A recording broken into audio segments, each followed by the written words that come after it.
ജമ്മു കശ്മീരിൽ വമ്പൻ വെടിവയ്പ്. ഇന്ത്യൻ സൈനിക പോസ്റ്റുകൾക്ക് നേരെയാണ് പാകിസ്ഥാൻ സൈന്യം വെടിയുതിർത്തത്. ഇതിന് തിരിച്ചടിയായി ഇന്ത്യയുടെ അതിശക്തമായ വെടിവയ്പ് തുടരുന്നു എന്നുള്ള വാർത്തകൾ പുറത്തു വരികയാണ്.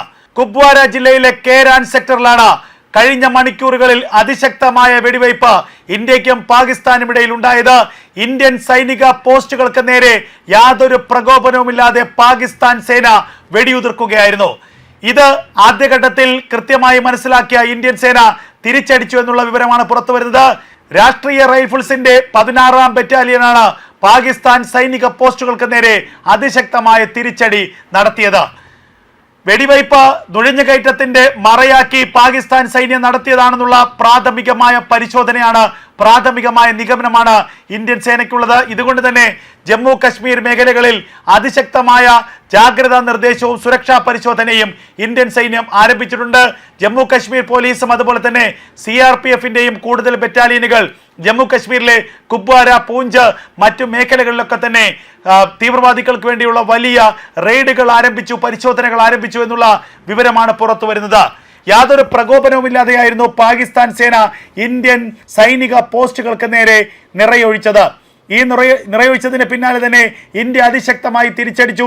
പാകിസ്ഥാൻ ആക്രമണത്തിൽ ഇന്ത്യക്ക് യാതൊരു തരത്തിലുള്ള പരിക്കുകളോ ഇന്ത്യൻ സേനയ്ക്ക് യാതൊരു തരത്തിലുള്ള മറ്റ് നാശനഷ്ടങ്ങളോ ഉണ്ടായിട്ടില്ല എന്നുള്ള വിവരമാണ് പുറത്തു വരുന്നത്.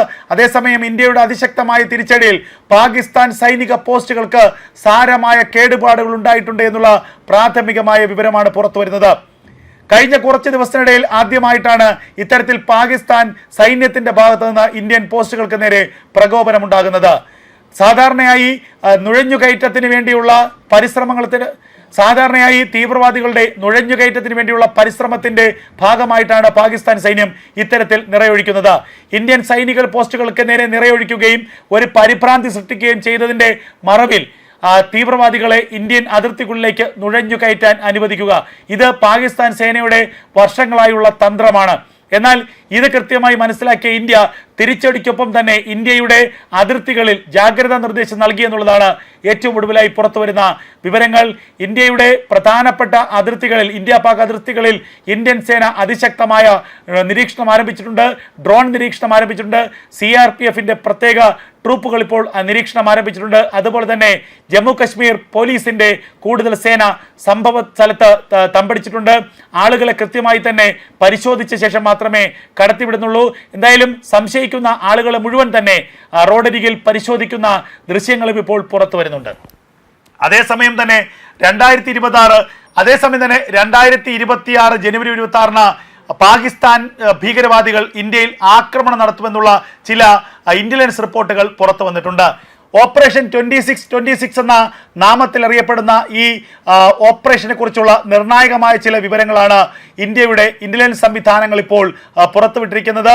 പാകിസ്ഥാന്റെ ലഷ്കർ-ഇ-തോയ്ബയുടെ ഒരു പ്രോക്സികളായിട്ടുള്ള ഫാൽക്കൺ ഗ്രൂപ്പ്, ആ ഫാൽക്കൺ ഗ്രൂപ്പ് ചില നിർണായകമായ മുന്നറിയിപ്പുകൾ ജമ്മു കശ്മീരിൽ നൽകിയിട്ടുണ്ട്. അതായത് ജമ്മു കശ്മീരിലെയും അതുപോലെ തന്നെ രാമക്ഷേത്രത്തിലെയും ഒക്കെ തന്നെ ചില പ്രത്യേക മേഖലകളിൽ 2026 ജനുവരി 26 റിപ്പബ്ലിക് ദിനത്തിൽ സ്ഫോടനം നടത്തുമെന്നുള്ള ചില സൂചനകളാണ് ഈ ഗ്രൂപ്പ് പുറത്തുവിട്ടിരിക്കുന്നത്. ലഷ്കർ-ഇ-തോയ്ബയുടെ ഒരു പ്രോക്സികളായി ജമ്മു കശ്മീരിൽ പ്രവർത്തിക്കുന്ന ഒരു ഭീകര സംഘടനയാണ് ഫാൽക്കൺ ഗ്രൂപ്പ്. ആ ഫാൽക്കൺ ഗ്രൂപ്പിൻ്റെതായി പുറത്തു വന്ന ചില രഹസ്യ വിവരങ്ങളാണ് ഇപ്പോൾ അന്വേഷണ ഏജൻസികൾ, ഇന്റലിജൻസ് സംവിധാനങ്ങളൊക്കെ തന്നെ ഇപ്പോൾ ഡീകോഡ് ചെയ്തിരിക്കുന്നത്. ഇതിന്റെ അടിസ്ഥാനത്തിൽ രാജ്യത്തുടനീളം അതീവ ജാഗ്രതാ നിർദ്ദേശമാണ് ഇപ്പോൾ സൈന്യം നൽകിയിട്ടുള്ളത്. ജനുവരി 26 റിപ്പബ്ലിക് ദിന പരേഡുകൾ സംഘടിപ്പിക്കുന്ന ഡൽഹിയിലും പരിസര പ്രദേശങ്ങളിലും അതുപോലെ തന്നെ രാജ്യത്തെ പ്രധാനപ്പെട്ട നഗരങ്ങളിൽ, അതുപോലെ തന്നെ രാമക്ഷേത്രത്തിൽ, അയോധ്യ രാമക്ഷേത്രത്തിൽ, അതുപോലെ തന്നെ ജമ്മു കശ്മീരിലെ മറ്റ് പ്രധാനപ്പെട്ട ക്ഷേത്രങ്ങളിലൊക്കെ തന്നെ സുരക്ഷ കൂടുതൽ കർശനമാക്കാനുള്ള നിർദ്ദേശം കേന്ദ്ര ആഭ്യന്തര മന്ത്രാലയം നൽകി കഴിഞ്ഞിരിക്കുന്നു. രാജ്യത്തിന്റെ വിവിധ ഭാഗങ്ങളിലുള്ള തിരക്കേറിയ പട്ടണങ്ങളിലൊക്കെ തന്നെ കൂടുതൽ സുരക്ഷാ സംവിധാനങ്ങൾ നടത്താനാണ് ഇന്ത്യൻ ആഭ്യന്തര മന്ത്രാലയം നൽകിയിരിക്കുന്ന നിർദ്ദേശം. സംശയിക്കപ്പെടുന്ന ഇടങ്ങളിലൊക്കെ തന്നെ കർശനമായ പരിശോധന നടത്താനും സംശയിക്കുന്ന ആളുകളെ മുഴുവൻ പരിശോധിച്ച ശേഷം മാത്രം കടത്തിവിടാനുമുള്ള നിർദ്ദേശം നൽകിയിട്ടുണ്ട്. വിമാനത്താവളങ്ങളിലും റെയിൽവേ സ്റ്റേഷനുകളിലും എത്തുന്ന ബാഗേജുകൾ, പാഴ്സലുകളൊക്കെ തന്നെ കൃത്യമായി പരിശോധിക്കണം.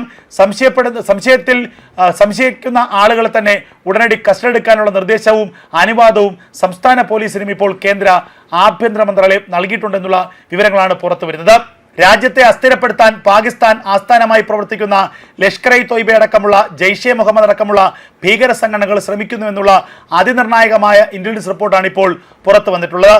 പഹൽഗാം ഭീകരാക്രമണത്തിന് പിന്നാലെ ശക്തമായ തിരിച്ചടി ഇന്ത്യ പാകിസ്ഥാൻ നൽകിയിരുന്നു. ഓപ്പറേഷൻ സിന്ദൂറിലൂടെ പാകിസ്ഥാനിലെ 9 ഭീകര കേന്ദ്രങ്ങൾ ഭീകര കേന്ദ്രങ്ങൾ ഇന്ത്യ നിഷ്പ്രയാസം തകർത്ത് തരിപ്പണമാക്കി എന്നുള്ളതാണ് ഏറ്റവും ശ്രദ്ധേയമായ കാര്യം. ഇതുകൂടാതെ തന്നെ പാകിസ്ഥാന്റെ വ്യോമസേനയുടെ 11 എയർബേസുകളെയും ഇന്ത്യ ശക്തമായി തന്നെ ആക്രമിച്ചു.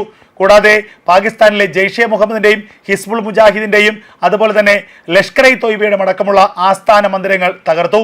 പിന്നീട് പാക് അധീന കാശ്മീരിൽ പ്രവർത്തിക്കാൻ കഴിയാതെ ലഷ്കർ ഇ തൊയ്ബയും ജെയ്ഷെ മുഹമ്മദും ഹിസ്ബുൾ മുജാഹിദിനും ഒക്കെ ഖൈബർ പഷ്തൂൺഖ മേഖലയിലേക്ക് തങ്ങളുടെ ആസ്ഥാനം മാറ്റിയത് പോലും ഇന്ത്യയുടെ ആക്രമണത്തെ ഭയപ്പെട്ടുകൊണ്ടാണ്.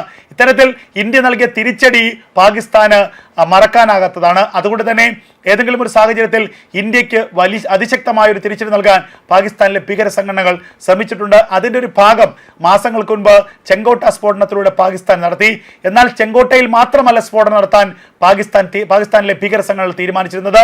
ചെങ്കോട്ട സ്ഫോടനം ഒരു സൂചന മാത്രമായിരുന്നു.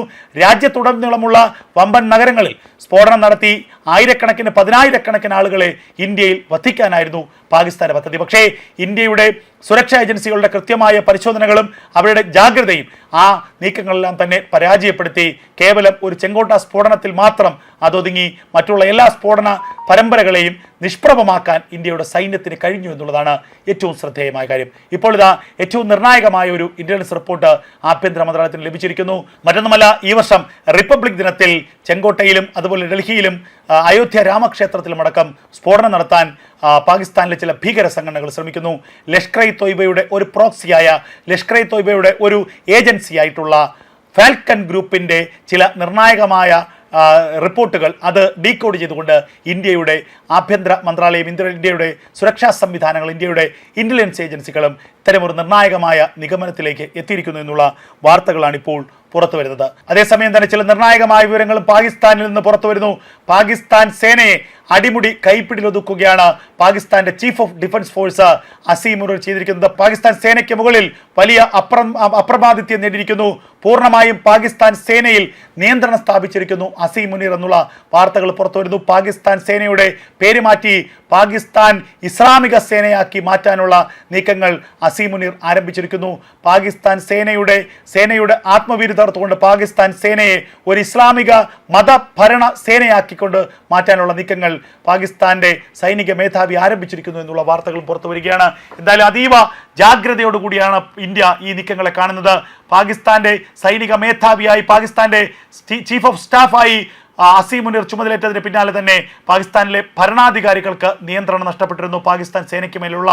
അതുകൂടാതെ തന്നെ പാകിസ്ഥാൻ സേനയുടെ ചിഹ്നങ്ങൾ, ഔദ്യോഗിക ചിഹ്നങ്ങൾ തന്നെ മാറ്റിമറിക്കുകയും മതചിഹ്നങ്ങൾ പാകിസ്ഥാൻ സൈന്യത്തിന് നൽകുകയും ചെയ്യുന്നുള്ള നടപടികൾ അസീം മുനീർ ആരംഭിച്ചിരുന്നു. ഇപ്പോൾ ഇതാ പാകിസ്ഥാൻ സേനയുടെ മുഖച്ഛായ മാറ്റി ഒരു മത സേനയാക്കി മാറ്റാനുള്ള, ഒരു ഇസ്ലാമിക സേനയാക്കി പാകിസ്ഥാൻ സേനയെ മാറ്റാനുള്ള നീക്കങ്ങൾ അസീം മുനീർ ആരംഭിച്ചു എന്നുള്ള ഏറ്റവും നിർണായകമായ വാർത്തകളാണ് പാകിസ്ഥാനിൽ നിന്നും പുറത്തു വരുന്നത്.